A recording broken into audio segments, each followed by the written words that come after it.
Olá! Hoje nós vamos falar de genética dentro da oncologia. E para isso, eu convidei a doutora Tainã Ribeiro, que, igual a mim, se formou em medicina pela UFES e fez a especialização em oncologia no AC Camargo Center em São Paulo. E ela continuou e fez pós-graduação em genética no Einstein. E começando, nós vamos perguntar qual é a incidência de câncer que é transmitido de pais para os filhos e quais são os tipos de tumor que é mais comum acontecer isso? Então, primeiro, Kit, eu gostaria de agradecer, pelo convite.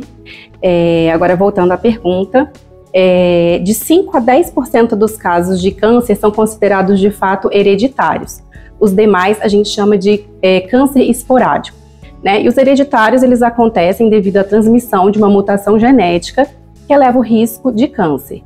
Quando a gente fala de hereditariedade, os mais comuns são câncer de ovário, de mama, de próstata e de intestino. Esses tipos de câncer, esses que tem, assim, a gente vê na história familiar, que o pai teve, a mãe teve, e tem essas relações, às vezes também com câncer de endométrio, que é muito comum, às vezes também tem com câncer de mama, de pâncreas. Então, e qual a idade que esses tumores originam, Porque hoje todo mundo tem muita preocupação. Eu chego lá, não tem câncer genético, eu vou passar isso para os meus filhos, para os meus netos, como é que vai ser essa história? Então, esses tipos de cânceres, ele é comum em qual idade que o tumor aparece? Então, quando a gente fala em câncer hereditário, a gente espera que ele apareça numa idade mais jovem, numa idade mais precoce. Em média, a gente poderia colocar aí pelo menos 10 anos antes da idade habitual. Então, por exemplo, se a gente estiver falando de mama, de próstata, de intestino, a gente espera que o câncer apareça antes de 50 anos. Mas para mama, por exemplo, pode aparecer em idades mais jovens ainda, Com 30 anos, com menos de 30 anos. Então, isso vai depender do tipo de câncer e do tipo de mutação também. E é importante saber, que de uma maneira geral, não vai ser aquela pessoa que está lá no consultório de 55, 60 anos, com um câncer recém-descoberto. Provavelmente esse câncer não vai ser genético. Tendo essa suspeita, quais são os testes que a gente faz para pesquisar se estamos diante de caso de câncer hereditário ou não? A gente pega uma amostra de sangue ou saliva e avalia o DNA de uma célula comum, Então, nesse caso do sangue ou saliva, seria um glóbulo branco, um leucócito. E o nosso DNA, Kit, ele é idêntico, em todas as células do nosso corpo. E aí é feito um sequenciamento, uma leitura de determinados genes que a gente esteja pesquisando. E que são os prováveis, de serem transmitidos. De pai para filho ou daquela pessoa tem o câncer. Geralmente são genes de reparo do DNA ou genes supressores tumorais que a gente avalia, nessa pesquisa da hereditariedade. Hoje, esses testes, eles se tornaram mais avaliáveis, Quer dizer, coisa de 10 anos atrás eram muito caros.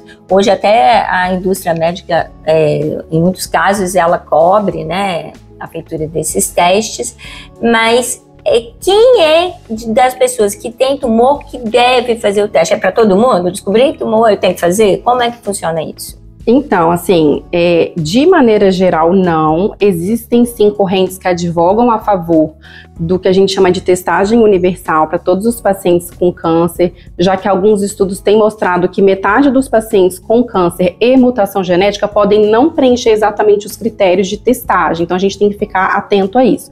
Mas, de maneira geral, a gente oferece o teste quando a gente de fato suspeita que aquele câncer possa ser hereditário. Quando que a gente pensa nisso, Quando a gente tem um câncer fora da idade habitual, numa idade muito jovem, um câncer atípico, por exemplo, câncer de mama em homem, não é algo esperado, então a gente tem que suspeitar também de uma mutação genética. Quando o mesmo paciente tem tumores múltiplos ou bilaterais, por exemplo, ele tem 2 tumores ou no mesmo rim, ou um tumor de rim no rim direito e no rim esquerdo, nas 2 mamas, Então a gente tem que suspeitar. Quando o mesmo paciente tem mais de um tipo de câncer, exemplo, um câncer de mama e depois de um tempo abre um quadro com câncer de ovário, né? Essas são as principais suspeitas, mas eu acho que é muito importante a gente salientar que o histórico familiar, né? Sim. Então a gente fala muito do histórico familiar e ele realmente é importante. A gente olha quantos casos de câncer tem na família, a idade de aparecimento da doença, se a gente tem vários níveis, né, da família acometidos e se são tumores relacionados, né? Como a gente falou, mama tem relação com ovário, com próstata, com pâncreas, com melanoma. Então a gente faz essa avaliação de heredograma. Se a gente não tiver o histórico familiar, por exemplo, numa mulher com câncer de mama que ela é adotada, a gente também pode fazer o teste nesse paciente. E uma outra aplicação do teste é quando existe uma terapia alvo direcionada caso ela tenha alguma mutação, né? Então, mulheres com câncer de mama, se ela vai, ou ovário, né? Se ela vai ter o benefício, por exemplo, de inibidor de PARP, mesmo que ela não tenha histórico familiar ou uma idade típica, a gente também pode oferecer o teste. Eu não tive câncer, né? Vamos supor, a pessoa que não teve câncer. Quando ela vai ter indicação de fazer o teste? Aí, nesse caso, realmente vai ser pelo histórico familiar. Aqui no Brasil, a gente não tem cobertura para um teste, tá? Para pessoas sem câncer, pelos convênios, a não ser que você já tenha uma mutação genética detectada naquela família. A gente sabe que tem os testes hereditários, que é esse que passa, né, dos pais para os filhos, e tem o câncer genético, que é aquele que tem uma alteração gênica na célula do tumor, mas que isso não é transmitido para a prole. Quando, nesse caso, né, eu tenho um tumor, né, eu não tenho aparentemente uma história familiar, não sou do grupo de risco assim, que sou muito jovem, tudo. Quando eu tenho que fazer o teste? Então, hoje, né, a gente distingue, né, o teste genético em somático e germinativo. Existem mutações genéticas que são alvos terapêuticos, nós temos medicamentos dirigidos, né? E a gente tem aplicação em diversos tipos de câncer diferentes. Como a gente falou, mama, próstata, ovário, nós temos, se tiver mutação de BRCA, nós temos inibidores de PARP, mas a gente tem pulmão, um monte de mutação aí que a gente pesquisa também, como ALK, GFR, né, ROS1, RAS, o BRAF no melanoma. Então, se a gente tem uma aplicação terapêutica, uma medicação-alvo, a gente deve fazer essa pesquisa no tumor. Então, hoje, por exemplo, todo mundo que tem câncer de pulmão faz teste, né, no tumor. Não é esse teste do sangue para ver a família, para estudar o tratamento.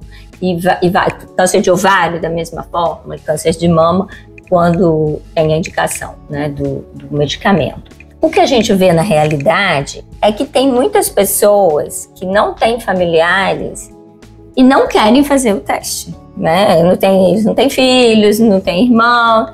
Eles, eu não quero fazer.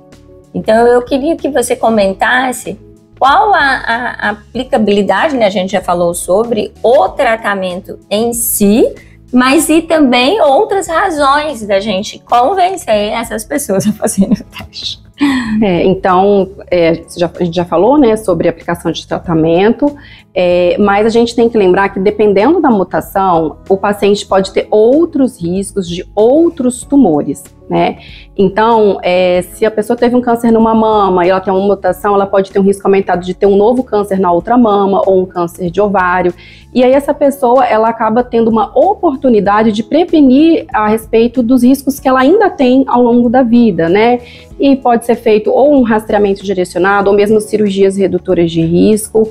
Então, existe sim esse benefício, né, para poder minimizar os demais riscos associados. E eu costumo dizer o seguinte, mesmo quando não tem descendente, né, claro, às vezes a pessoa é adotada, mas se ela não for adotada e ela não tem descendente, aquela mutação pode ser pesquisada em familiares de até 3º grau. Então, assim, não ajuda só o paciente, pode ajudar o resto da família a ter uma oportunidade de prevenção e talvez até mesmo de evitar a doença. E ficar mais atenta para os segundos tumores, porque a gente sabe que todo mundo que teve algum tipo de câncer, houve, né, motivos dela ter esse câncer que estão presentes nessa pessoa. Então, quer dizer, ela tem mais chance de ter um novo tumor do que a população geral.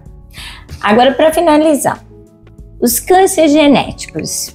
A gente sabe que do câncer, de maneira geral, tudo que a gente muda no estilo de vida, né? Alimentação, exercício, a gente aumenta a chance de cura e a gente previne de recidiva e na população geral de evitar o câncer. Mas se eu tenho um gene hereditário que aumenta meu risco de câncer, como que fica essa questão do estilo de vida? Então, assim, existem várias maneiras de prevenir o câncer quando você tem uma mutação genética e o estilo de vida faz parte, né, dessa prevenção. Então, nós temos o nosso risco basal. A gente pode elevar esse risco ou diminuir esse risco. Vou te dar um exemplo. Se você tem um paciente com uma mutação de TP53, tem uma síndrome de Li-Fraumeni, essa é uma síndrome que tem um risco elevado de câncer de pulmão. Então, esse é um paciente que não pode fumar, senão ele vai elevar muito o risco dele. Ao contrário, nós temos estudos que mostram, por exemplo, que a atividade física reduz o risco de câncer de mama e de câncer coloretal, mesmo nos pacientes com mutação genética. Então, a gente sempre pode melhorar e diminuir o nosso risco, né? Então, se a gente diminui a nossa exposição aos fatores de risco, isso é muito importante. Então, manter o peso ideal, alimentação saudável, atividade física, lembrar também, né, de fazer os exames de rastreamento adequados. Essas pessoas que têm mutação genética, normalmente o rastreamento é diferente do rastreamento populacional, costumam ser exames mais frequentes em idades mais precoces. Existe a possibilidade das cirurgias redutoras de risco também, como a mastectomia bilateral, né, que é a retirada das mamas, a salpingoforectomia, que é a retirada das trompas e dos ovários.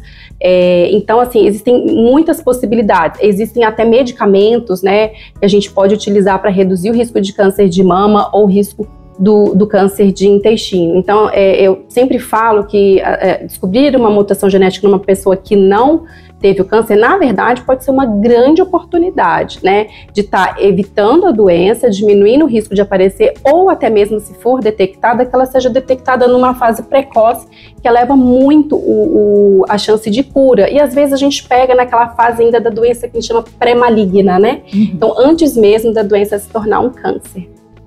Resumindo, se você tem já o seu risco, né, genético de ter o câncer maior do que o da população, para que você vai piorar esse risco? Quer dizer, elevando esse risco com não mantendo um estilo de vida saudável, né, que todos deveríamos fazer.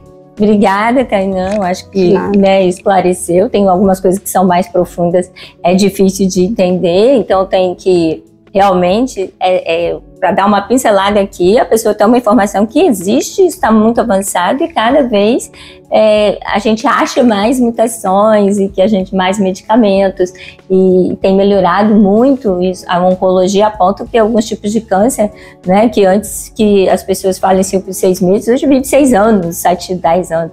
Então, assim, mudou muito a medicina com esses avanços. Tá? Meu nome é Kitia Persiano, eu sou médica oncologista, eu faço vídeos para as pessoas que estão na jornada de câncer e para a população geral que quer ter conhecimento do que causa câncer e do que evita, ok?